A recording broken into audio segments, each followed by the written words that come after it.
Hello বন্ধুরা, তোমরা সবাই কেমন আছো? পপ কিচেনে সবার স্বাগত। আজকে আমি তোমাদের একটা নতুন রান্না দেখাবো। দেখো, সুন্দর কালো লাউ নিয়ে এসেছি। আর দেখছো, এই যে আমার চিংড়ি মাছ। বাজার থেকে সকালবেলায় গিয়ে চিংড়ি মাছ নিয়ে আসলাম। এই যে মাছগুলো খুব বড় না, আবার খুব ছোটও না, মিডিয়াম সাইজের চিংড়ি। আজ আমি তোমাদের দেখাবো লাউ চিংড়ি রান্না। এবার আমি লাউটা কেটে নিচ্ছি।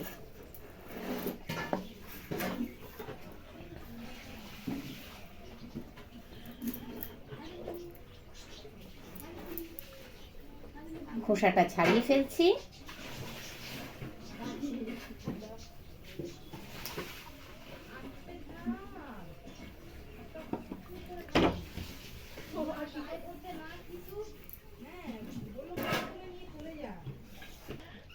তাহলে বন্ধুরা দেখুন, লাউটা কি সুন্দর কচি। এইবার লাউ আমি কিন্তু ধুয়ে নিলাম। এবার আমি ছোট ছোট করে কেটে নেব। বন্ধুরা, লাউ তো দু রকম, সাদা আর কালো। আমি কিন্তু কালোটা নিয়েছি, কালোটা একটু টেস্ট বেশি। তারপরে আবার শীতের লাউ, এই লাউ তো একদম জমে যাবে করলে।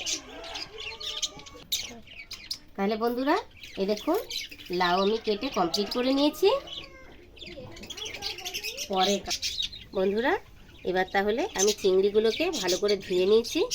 এবার আমি চিংড়ি মাছ ছাড়িয়ে নিচ্ছি। দেখুন বন্ধুরা, চিংড়ি আমার ছাড়ানো চলছে।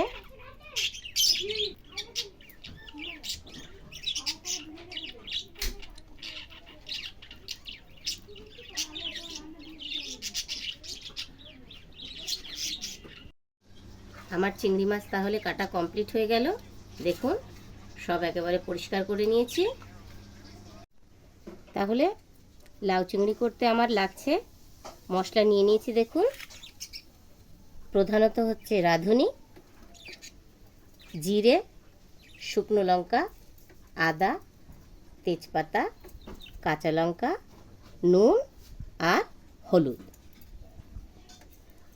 আদা আর জিরেটা আমি পেস্ট করে নেব, আর কাঁচা লঙ্কাটা আমি চিড়ে দেব। বন্ধুরা, আমি তাহলে শিলনোড়ায় আদা আর জিরেটাকে বেটে নেব। জিরে আমি নিয়ে নিয়েছি। এবার দেব আদা, কুচিয়ে নিলাম। এটাকে আমি একসাথে বেটে নেব।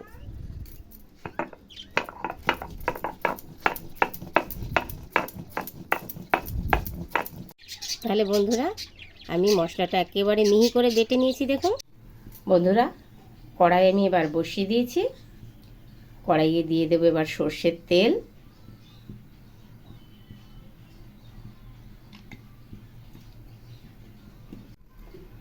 তেল আমার গরম হয়ে গেছে। এবার আমি চিংড়ি মাছটাকে ভেজে নেব। চিংড়ি মাছ দিয়ে দিলাম।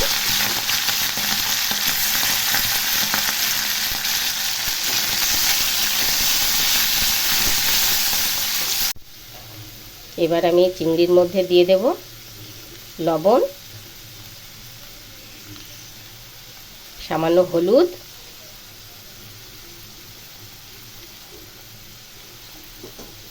নেড়ে লাগিয়ে দেবো চারিদিকে। চিংড়ির গায়ে যেন সমস্তভাবে ভালো লেগে যায়।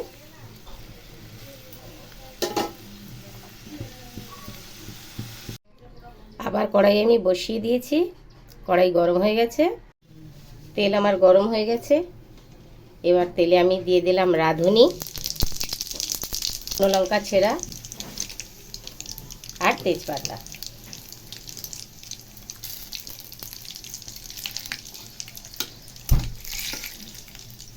এর উপর আমি এবার দিয়ে দেবো লাউগুলো।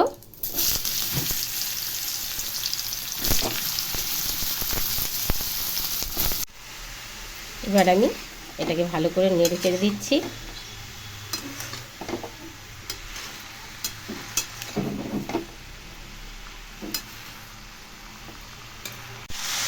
এবার আমি দিয়ে দেবো এতে লবণ, হলুদ আর উপর থেকে কাঁচা লঙ্কা চেরা। এবার আমি এটা নেড়ে চেড়ে মজে আসার জন্য ঢাকা দিয়ে দেব। এবার আমি তাহলে ঢাকা দিয়ে দিচ্ছি। এবার আমি ঢাকাটা খুলে একটু দেখব।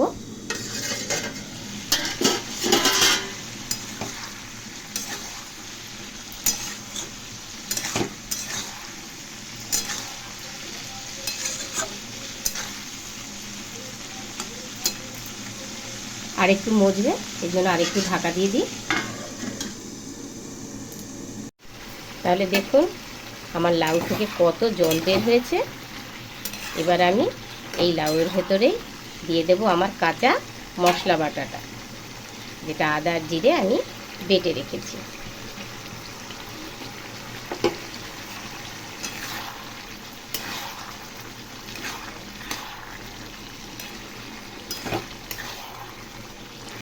এবার আমি এর ভেতর দিয়ে দেবো চিংড়ি মাছটা। চিংড়ি আমি দিয়ে দিলাম।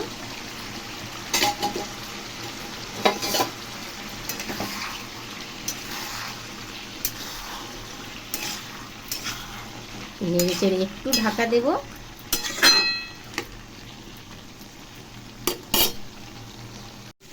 তাহলে বন্ধুরা লাউ চিংড়ি আমার কমপ্লিট। এবার আমি এর ওপর দিয়ে সামান্য ধনেপাতা ছড়িয়ে দেব, দিয়ে এবার নামিয়ে নেব।